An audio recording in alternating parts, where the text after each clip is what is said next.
So I went to AWFS 2023 in Las Vegas in July, and while I managed to avoid any big machinery purchases, one of the things I did end up bringing home was this little handheld contour Edgebander. Well, not literally. I made the purchase at their booth, and they shipped it to me the following week. It's a Comatic model BR600, and I got it from Shop Gear Inc. out of Kaysville, Utah. I do have an Edgebander in my shop, but it can only run banding on straight edges. Every so often, I do need to band some curved parts. That needs to be done by hand with a hot air gun, and I always dread the process. And inside curves are the worst, at least for me. I always have problems with the banding pulling away from inside curves. I've wanted to get a Festool Conturo for years, but could never quite justify the cost for how often I need it. I saw this unit at the show for half the price of a Conturo and thought, well, maybe this is the answer. That night in my hotel room, I tried to do a little research but couldn't find much on the brand. Some scattered info about the Lematic in the European market, which is I guess how it's branded on that side of the pond. At any rate, I didn't find anything bad about it.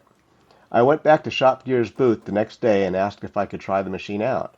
They set me up with a part to band and I went to it. The machine felt good and the part came out perfect, so I thought, what the heck, and I ordered it. I decided to make this video just in case there's anyone else out there like me that doesn't want to spend a new truck down payment on a handheld Edgebander. As you can see here, there was really no assembly required, just installing the table which needs to come off again anyway for storage. I had no idea what this little black roll was for, but eventually realized it was the test strip they run through the machine at the factory, I guess to see that the glue spreader is working properly. So here I'm checking the table for square, and it's not, so I need to square it up.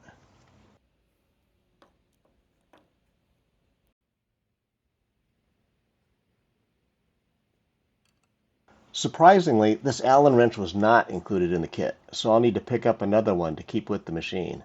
That's one of the things you get when you spend Festool money. Usually any commonly needed adjustment tools are included.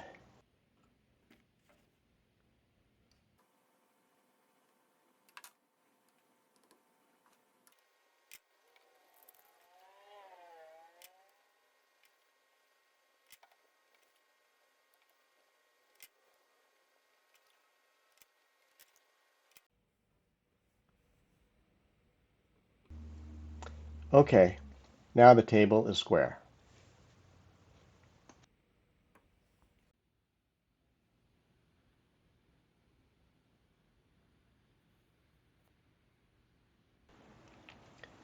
Now I need to recalibrate the scale to 0.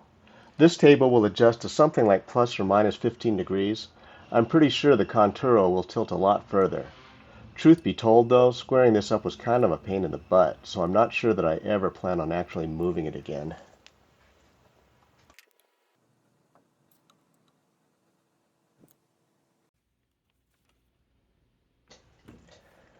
Alright, it's time to turn it on and heat it up.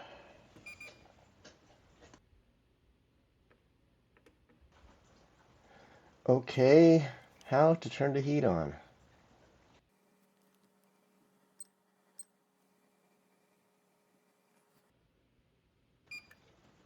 Ah, there it is. Okay, the timer at the bottom of the screen is to see how long this thing takes to get up to temperature. That green button on the top of the handle lit up at 120 degrees C, which took less than 4 minutes. Once it lights up, pressing it turns on the feed roller, and the gray dial around that button is the roller speed control. The digital readout displays temperature on the left and feed rate on the right. I left it set to metric, but that's user changeable. The working temperature on the machine was preset to 170 degrees C, so I'm going to go ahead and see how long it takes to get there. I bought a 4-pound bag of glue from Shop Gear because they said it has a lower working temp than my regular pellets. Unfortunately, the glue specs were not included, so I don't really know the working temperature range for this glue. Since the machine was factory tested, for now I'm going to assume that the preset temp is fine. Here I've adjusted the guide to the edge banding width and run a test piece through to make sure the glue spread looks good. Okay, there it is, less than 5.5 minutes to full working temp. That's pretty good, although it's not a very big glue pot to heat.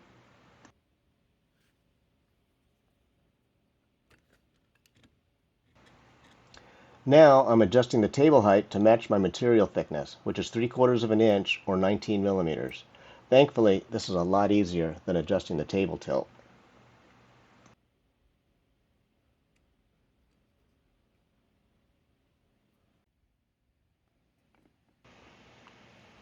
Here's the glue pot.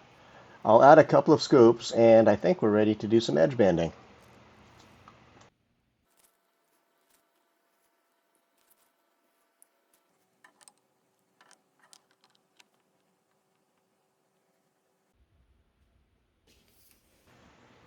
Okay, here we go.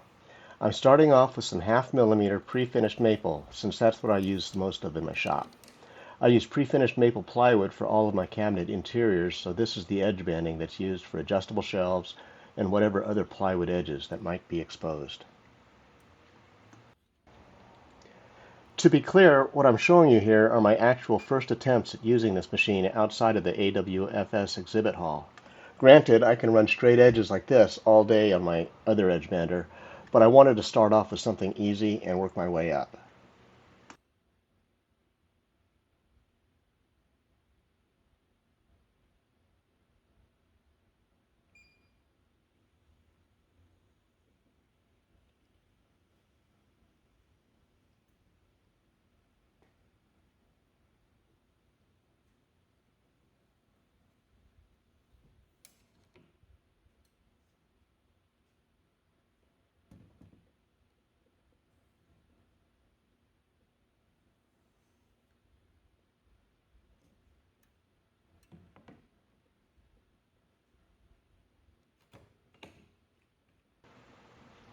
I'm using a Veritex flush end trimmer there and FastCap's two-sided edge trimmer. And yes, I meant to drop the end trimmer on the floor after that second cut.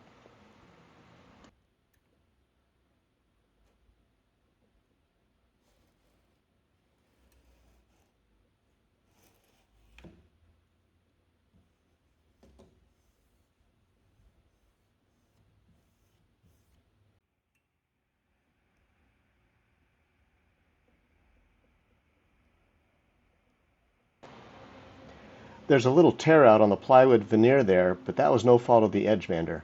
The edge banding came out just fine.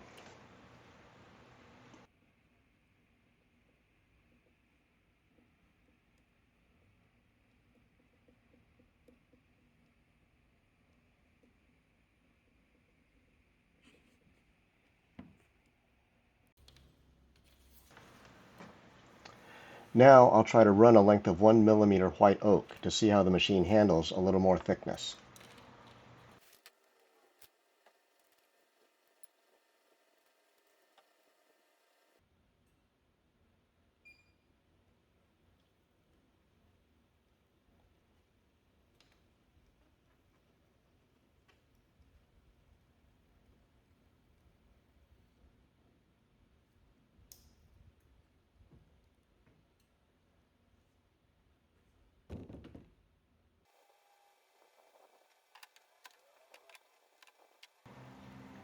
I'm using my Festool trimmer here for the edges because I know that the razor type trimmers can often make this oak edge banding splinter.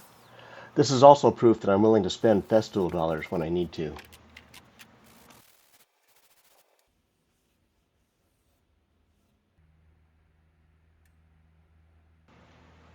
That came out great too. So far, I'm 2 for 2.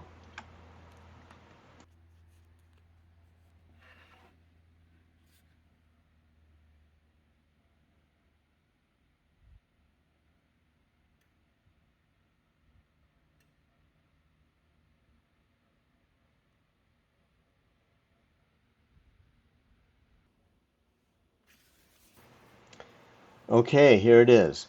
Now I'm going to try to do what I bought this thing to do. And it's not just a contour, it's a contour with a dreaded inside curve. This is a typical shape I might use for vertical dividers in a cabinet used for storing cutting boards, cookie sheets, and whatnot. And again, being an interior part, I would be using the 1/2 millimeter pre-finished maple.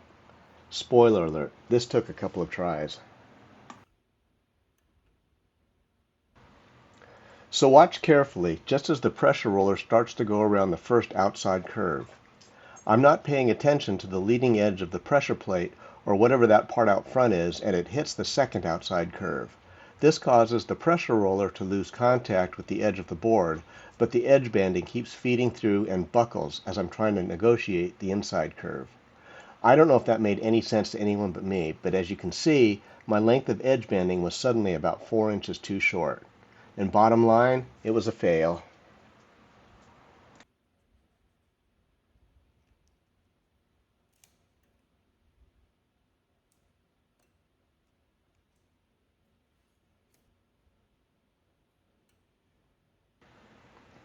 I recut the curve so I could try this again with a fresh edge. And now I've learned to pay close attention to the front leading edge of the machine.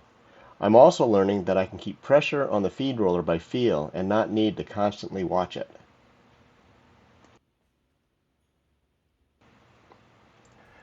Easy.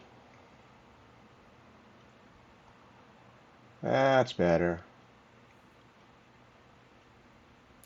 There you go.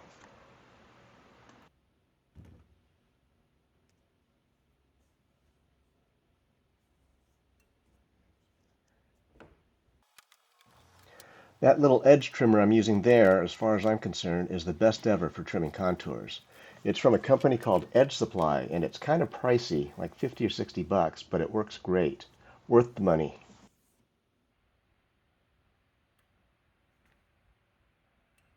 Okay, I like that.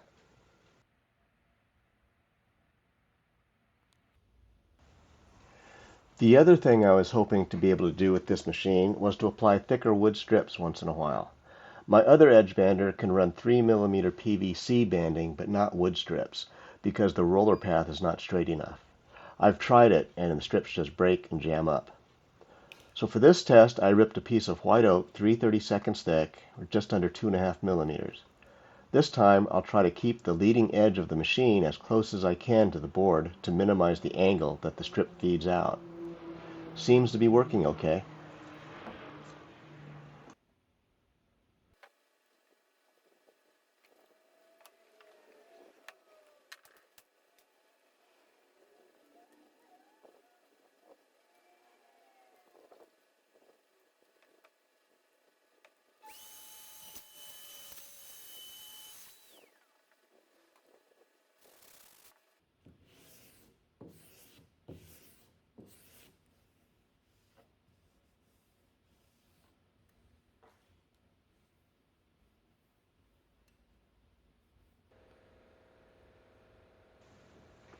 I made a few pencil marks to show the glue line here because it was pretty much invisible. I'm sure I got lucky with the glue color. Hopefully these pellets are available in other colors. Obviously, I'm pretty pleased with this result.